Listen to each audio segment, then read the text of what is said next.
This is one of the most important checkpoints linking Thailand's northeastern region. Thailand Cambodia সীমান্তে আবার উত্তেজনা, তাই না? শুনলাম কুয়ালালামপুরে একটা যুদ্ধবিরতি সই হয়েছিল। হ্যাঁ, হয়েছিল বটে, কিন্তু দুদিনও টিকল না। তাই তো, থাইল্যান্ড মানে বলছে কম্বোডিয়া নাকি আবার সেটা ভেঙেছে। অভিযোগ তো সেটাই। তো আজকে আমরা ঠিক এই বিষয়টাই একটু খুঁটিয়ে দেখব। মানে এই যে এত পুরনো একটা সীমান্ত বিরোধ, এর আসল কারণটা কি, এখন ঠিক কি চলছে, এর পেছনে জটিল ব্যাপারগুলো কি কি। ঠিক। আমাদের হাতে কিছু রিপোর্ট আছে, কিছু বিশ্লেষণ, বিশেষজ্ঞদের মতামতও আছে। চেষ্টা করব পুরো ছবিটা পরিষ্কার করতে। অবশ্যই। দেখুন, এই সমস্যার শুরু কিন্তু আজকের নয়, সেই ১০০ বছর আগে যখন ফরাসিরা ছিল। ওহো, ঔপনিবেশিক আমল থেকে। হ্যাঁ, আসলে ১৯০৪ সালে ওরা একটা নীতি ঠিক করে, মানে ওয়াটারশেড প্রিন্সিপাল।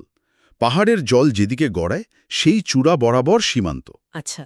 কিন্তু গোলমালটা বাঁধল ১৯০৮ সালে, যখন ওরা একটা মানচিত্র আঁকল। সেই ম্যাপে প্রেহেভিয়ের মন্দিরটা ওটা কম্বোডিয়ার ভাগে পড়ল।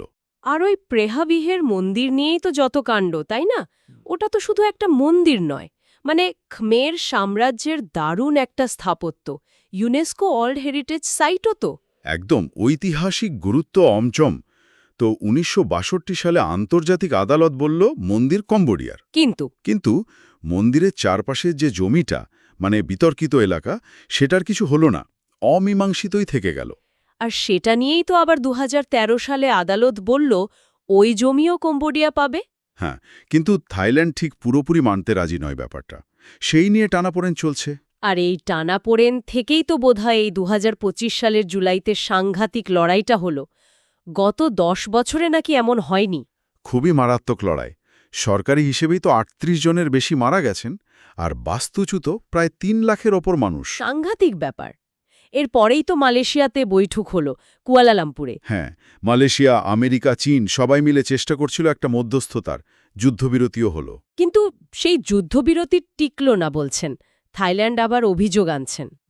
প্রায় সাথে সাথেই। থাইল্যান্ড বলছে কম্বোডিয়া গোলা ছুটছে, আবার কম্বোডিয়া বলছে থাইল্যান্ড দোষী। এটা চলতেই থাকে। মানে সেই পুরনো খেলা আর কি, একে অপরকে দোষ দেওয়া। আসলে গোড়ার সমস্যাগুলোর তো সমাধান হয়নি, তাই শান্তিটাও খুব ঠুনকো। আচ্ছা, তার মানে কি এটা শুধু মন্দির বা সীমান্ত রেখা নিয়ে নয়, এর পেছনে অন্য কিছু আছে? যেমন থাইল্যান্ডের ভেতরের রাজনীতি, ওদের সরকার তো খুব স্থিতিশীল নয় শুনছি। ঠিক ধরেছেন। থাইল্যান্ডের ভেতরের রাজনৈতিক পরিস্থিতি বেশ টলমলে, জোট সরকার, আর তার উপর প্রধানমন্ত্রীর একটা ফোন কল ফাঁস হয়ে গেল না। হ্যাঁ, শুনেছিলাম। কম্বোডিয়ার নেতাকে অ্যাঙ্কেল নাকি বলে নিজের দেশের সেনার দিকেই আঙুল তুলছিলেন। একদম। ওটা নিয়ে থাইল্যান্ডে সাংঘাতিক হইচই।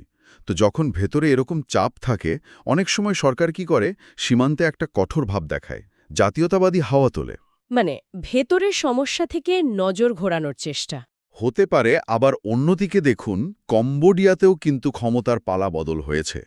হুন সেনের ছেলে হুন মানাত পেশেছেন। ও আচ্ছা, নতুন নেতা। হ্যাঁ, তো নতুন নেতৃত্বের জন্য এই সীমান্ত ইস্যুটা কাজে লাগে, জাতীয়তাবাদী আবেগ উস্কে দিয়ে নিজেদের জায়গাটা শক্ত করা আর কি। বুঝতে পারছি। আচ্ছা, এই যে এত রাজনীতি, জাতীয়তাবাদ, এর সাথে তো সামরিক শক্তির একটা ব্যাপারও আছে। দুই দেশের ক্ষমতা কেমন এক্ষেত্রে?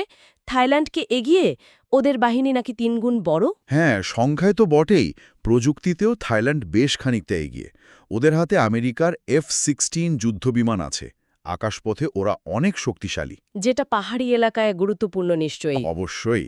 তাছাড়া ওদের আর্টিলারি, মানে ১৫৫ মিমি হাউইটজার, অনেক দূর থেকে গোলা ছুটতে পারে।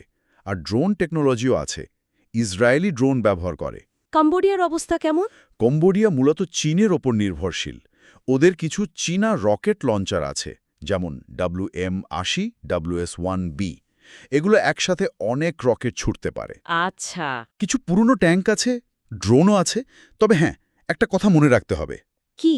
এই যে দুর্গম পাহাড়ি এলাকা, সেখানে কিন্তু ভূগোল একটা বড় ফ্যাক্টর। স্থানীয় সৈন্যরা, মানে ক্যাম্বোডিয়ানরা, হয়তো কিছুটা বাড়তি সুবিধা পায়। লড়াইয়ের কৌশল আলাদা হয়। তার মানে শুধু অস্ত্র দিয়ে বিচার করলে হবে না? আচ্ছা, এখানে কি কোনো ভূরাজনৈতিক খেলাও চলছে? মানে আমেরিকা, চীন? অবশ্যই। থাইল্যান্ড তো আমেরিকার পুরনো বন্ধু। কিন্তু ইদানিং চীনের সাথেও সম্পর্ক বাড়াচ্ছে, একটা ভারসাম্য রাখার চেষ্টা। আর ক্যাম্বোডিয়া? কম্বোডিয়া তো পুরোপুরি চীনের বলয়, চীনের খুব ঘনিষ্ঠ। তার মানে এটা দক্ষিণ পূর্ব এশিয়া, আমেরিকা আর চীনের প্রভাব বিস্তারের লড়াইয়ের একটা অংশ। কিছুটা তো বটেই। এই সীমান্ত সংঘাতটা শুধু দুটো দেশের মধ্যে সীমাবদ্ধ থাকছে না, আঞ্চলিক শক্তিগুলো এর মধ্যে জড়িয়ে পড়ছে। তাহলে সব মিলিয়ে যদি দেখি, বিশেষজ্ঞরা কি বলছেন? এটা কি বড় যুদ্ধে গড়াতে পারে? বেশিরভাগ বিশেষজ্ঞ মনে করছেন হয়তো এখনই পুরোদস্তুর যুদ্ধ হবে না, কারণ এর পেছনে জাতীয়তাবাদ, ঐতিহাসিক দাবি আর দুই দেশের অভ্যন্তরীণ রাজনীতির হিসেব নিকাশটাই বেশি। আর সামরিক দিক থেকে থাইল্যান্ড এগিয়ে থাকলেও কম্বোডিয়ারও কিছু সুবিধা আছে বললেন। হ্যাঁ, তবে এখানে একটা প্রশ্ন থেকে যায়। আসিয়ান বা চীন পর্দার আড়ালে মধ্যস্থতা করছে ঠিকই, কুয়ালালামপুরের বৈঠকটা তারই প্রমাণ। কিন্তু যতক্ষণ না ওই মূল সমস্যাগুলোর সমাধান হচ্ছে, মানে অমীমাংসিত সীমান্ত, মন্দির এলাকা, এগুলোর স্থায়ী কোনো সুরাহা না হলে এই শান্তি যে কোনো মুহূর্তে ভেঙে পড়তে পারে। একটা ছোট ঘটনা থেকেই আবার আগুন জ্বলে উঠতে পারে। একদম ঠিক। আলোচনা শেষ করার আগে একটা কথাই বারবার মনে আসছে। সেই কবে ঔপনিবেশিক শাসকরা নিজেদের সুবিধার জন্য মানচিত্রে কিছু দাগ কেটেছিল, আর সেই দাগগুলো আজকের স্বাধীন দেশগুলোর জন্য কি বিরাট সমস্যা তৈরি করে রেখেছে। একদিকে ভূরাজনীতির খেলা, অন্যদিকে জাতীয়তাবাদ, আর এই সব কিছুর মাঝে সাধারণ মানুষ, তাদের জীবনযাত্রা, তাদের নিরাপত্তা, সবকিছু কেমন অনিশ্চিত হয়ে পড়ছে, তাই না? এটা সত্যিই ভাবার মতো বিষয়। সত্যিই তাই। সাধারণ মানুষের ভোগান্তিটাই সবচেয়ে দুঃখজনক।